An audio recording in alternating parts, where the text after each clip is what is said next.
All right, welcome back to another video. This is going to be a Hyundai Accent. We're going to be doing the rear pads and rotors on this vehicle. This will be a step-by-step guide on how to do this job.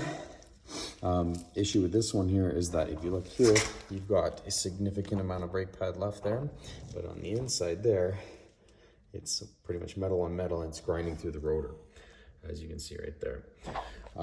So hopefully that's not a seized caliper, but we'll have to see. This is a step-by-step guide. First off, take your 21mm socket and remove your wheels. 4 lug nuts.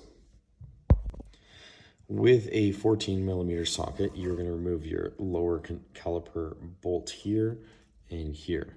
Once you've removed that, you're going to take off your caliper. If you are replacing the caliper, you're going to use a pair of pliers and you're going to lift this tab up. That will free out this cable here, allowing you to pull on this extender here to get this off. Then you will come back here and you'll release your bleeder screw back here. That's how you would change it if you're doing a caliper. For this one though, as you can see, it's in pretty bad shape. If you look at the comparison between the pad and this side, there's no pad really left on this side. All right, so unfortunately the caliper is seized on this vehicle, so I'm also going to be changing that as well.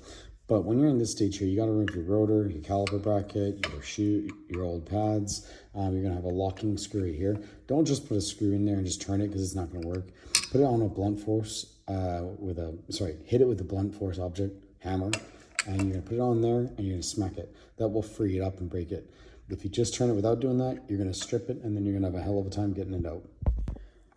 All right, and after you've been able to remove all of this, I had a lot of rust and corrosion on this vehicle, so it's taking a little bit longer than I wanted to.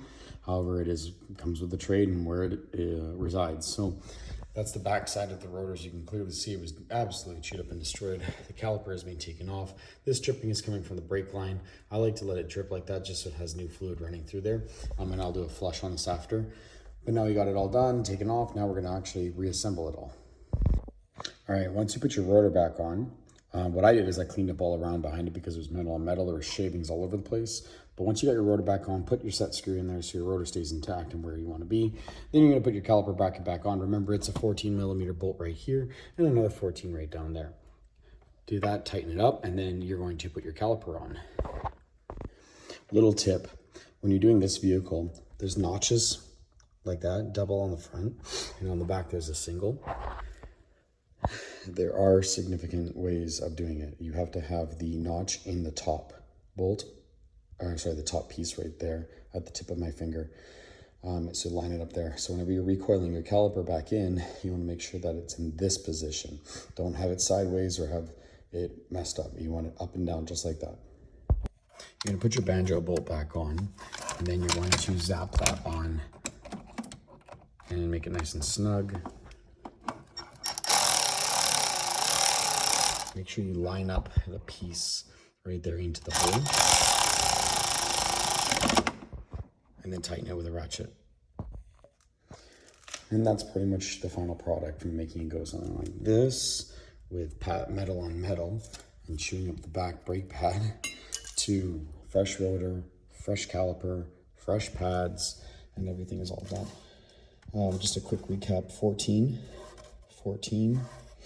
11, 10 to bleed your caliper after, and then that's pretty much how you do it. Taking a caliper off and on, if you are replacing your caliper, just make sure that when you're doing it, this piece here is a bit of a pain in the butt when you're taking off your old one. I put a flat head in between this piece right here and just lifted it upward, which gave me enough room to lift this off. Once you've got this one off, just peel it forward and then it comes right outside of this hole. And then don't forget your retaining clip right here. This retaining clip will give pressure and it'll sit on it down there like that. Okay, I can put it in a little bit more snug, but you get the idea. Okay, I'm gonna go ahead and do the other side, but that's how you do brakes on a Hyundai Accent. Thanks for watching. Don't forget to comment, like, and subscribe, and thanks again. One last thing I'm gonna mention while I'm doing the other side. Your caliper, when you're doing it, it's not a push-in. You actually have to twist it. So you will need a caliper tool for this job. Okay, something like this. You can get them off Amazon, your local parts supplier, any place for that. But you will need this. Basically, this piece will go onto here, and then you put this piece through the hole here, so it puts pressure on the back side of the caliper, and you just twist it, forcing the piston to go back inside. Just wanted to mention that.